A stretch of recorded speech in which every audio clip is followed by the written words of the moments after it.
disent que même si on trouve un voleur à chez nous, on peut faire quelque chose de l'embarrasser.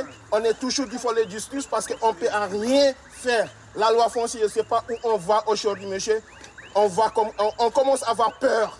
Cet habitant exprime son inquiétude et son sentiment d'injustice face aux vols répétés dans son quartier.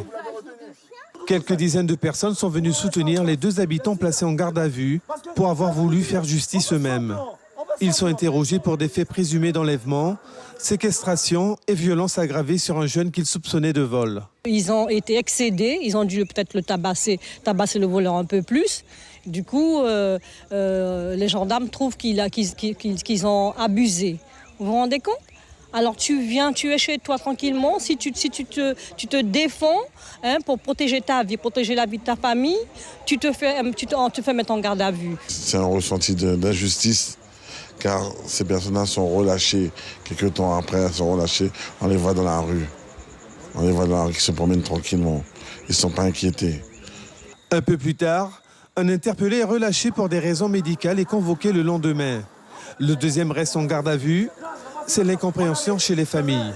Moi, je ne comprends pas pourquoi ils ont relâché la personne en question qui est venue les chercher déjà à la maison pour venir régler ce qui s'est passé. Et comment lui, il est toujours au fond et que l'autre est dehors. C'est ce que je ne comprends pas en fait. Donc, c'est pour ça que nous sommes là aujourd'hui, pour savoir pourquoi il est toujours au fond et l'autre personne est dehors. Il en reproche comme quoi qu'il a donné des coups à un voleur. Donc, ce que moi je vois, que ici à Saint-Laurent, tu voles, tu tabasses le voleur. Quand le voleur vient te voler chez toi et puis tu le tabasses, c'est toi qui entends. Donc le voleur, lui, il est dans son nid douillet. Et puis à mon frère, lui, il est là. Le temps monte. Les soutiens tentent d'enflammer des palettes devant la gendarmerie. Mais les gendarmes empêchent l'embrasement. Des pétards sont lancés sur les agents sans faire de blessés. Vers minuit, une épave de voiture est incendiée. Les pompiers éteignent le sinistre.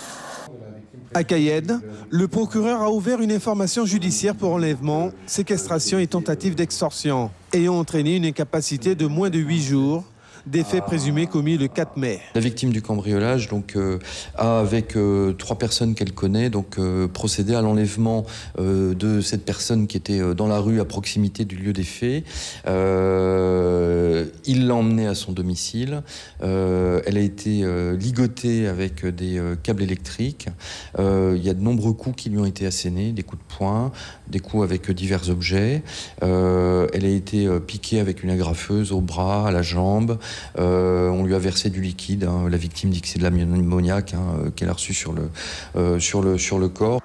La victime a porté plainte à la gendarmerie. Ce jeune majeur se dit innocent pour le cambriolage commis au quartier des Cultures. La perquisition menée par les gendarmes à son domicile n'a donné aucun résultat.